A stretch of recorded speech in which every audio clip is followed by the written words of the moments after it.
Hi friends, welcome to Thulasimani kitchen friends. இன்றைக்கி வீடியோவில் முருங்கைக்கீரை இருந்தால் கண்டிப்பாக இது மாதிரி ஒரு வாட்டி செஞ்சு பாருங்கள். இப்போ எப்படி செய்யறதுன்ட்டு பார்க்கலாம்.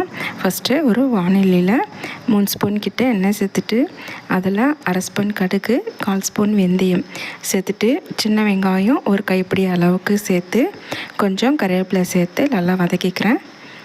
இந்த அளவுக்கு நல்லா வதக்கிட்டு இப்போ பொடியை கட் பண்ண தக்காளி 1 அதையும் சேர்த்து வதக்கிக்கலாம். இந்த டிஷ்ஷுக்கு சின்ன வெங்காயம் சேர்த்தா தான் ரொம்ப டேஸ்ட்டாக இருக்கும். இப்போ தக்காளி வதங்கிட்டு இருக்கும் போதே நம்ம ஒரு பொருளை வறுத்து அரைச்சி சேர்க்க போகிறோம். இப்போ 1/2 ஸ்பூன் அளவில் துவரம்பருப்பு சேர்த்துருக்கேன். சேர்த்து நல்லா வறுத்துக்கலாம். நல்லா ப்ரௌன் கலராக வர வரைக்கும் நல்லா வறுத்து எடுத்துக்கலாம். இப்போ நல்லா வறுபட்டு வந்திருக்கு. இப்போ அடுப்பை ஆஃப் பண்ணிவிட்டு அதிலே 1 ஸ்பூன் மிளகு, 1 ஸ்பூன் சீரகம், 3/4 ஸ்பூன் தனியா சேர்த்துக்கலாம். முழு தனியா சேர்த்து லைட்டாக அந்த சூட்லேயே கலந்து எடுத்துக்கலாம்.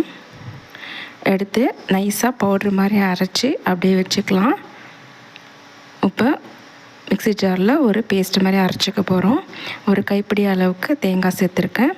கூடவே 4 பல் பூண்டு, 6லேருந்து 7 சின்ன வெங்காயம், 2 வரமிளகாய் சேர்த்து நல்லா பேஸ்ட்டு மாதிரி அரைச்சி அப்படியே வச்சுக்கலாம். இப்போ பாருங்கள், தக்காளிலாம் நல்லா சாஃப்டாக வெந்து வந்திருக்கு. இப்போ அந்த அரைச்ச பவுடரை சேர்த்துக்கிறேன்.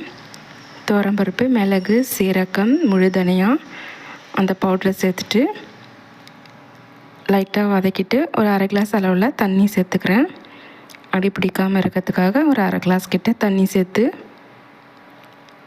1 நிமிஷத்துக்கு கொதிக்க வச்சுக்கலாம்.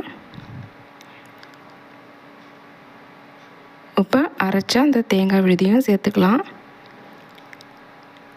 சேர்த்துட்டு 1 கிளாஸ் அளவில் தண்ணி சேர்த்துக்கிறேன். சேர்த்து நல்லா கலந்துக்கலாம். இப்போ ஒரு பிஞ்ச் அளவில் மஞ்சள் பொடி, 1/2 ஸ்பூன் சாம்பார் தூள், டேஸ்ட்டுக்கு ஏற்ற மாதிரி உப்பு சேர்த்துக்கலாம். இப்போ நம்ம துவரம்பருப்புலாம் சேர்த்துருக்கிறதுனால திக்காக இருக்கும் இந்த குழம்பு. அதனால் எவ்வளோ தண்ணி தேவையோ அதுக்கேற்ற மாதிரி தண்ணி சேர்த்துக்கலாம். சேர்த்துட்டு ஒரு மூடி போட்டு மூடி ஒரு 10 நிமிஷத்துக்கு நல்லா கொதிக்க வச்சுக்கலாம். நல்லா பச்சை வாசனைலாம் நல்லா போகிற வரைக்கும் நல்லா கொதிக்க வச்சு எடுத்துக்கலாம். இப்போ நல்லா கொதிச்சிருக்குங்க. ஒரு 10 நிமிஷமாக நல்லா தலன்ட்டு கொதித்து வந்திருக்கு. இப்போ ஒரு கைப்பிடி அளவுக்கு முருங்கைக்கீரை சேர்த்துக்கிறேன். சேர்த்து நல்லா கலந்துக்கலாம். நல்லா கலந்துட்டு ஒரு 2 நிமிஷத்துக்கு கொதிக்க வச்சுக்கலாம். ரொம்ப கொதிக்க வைக்க வேண்டாம். இந்த குழம்பு ரொம்ப திக்காகவும் டேஸ்ட்டாகவும் சூப்பராக இருக்குங்க. முருங்கைக்கீரையில் சாம்பார் அதெல்லாம் வச்சுருப்போம். இது மாதிரி ஒரு வாட்டி ட்ரை பண்ணி பாருங்கள். அரைச்சி விட்ட குழம்பு ரைஸுக்கெலாம் சூப்பராக இருக்கும். டிஃபனுக்கும் அட்டகாசமாக இருக்கும். இந்த வீடியோ பிடிச்சிருந்தால் லைக் பண்ணுங்கள், ஷேர் பண்ணுங்கள். துளசிமணி கிச்சனை சப்ஸ்கிரைப் பண்ணிக்கோங்க.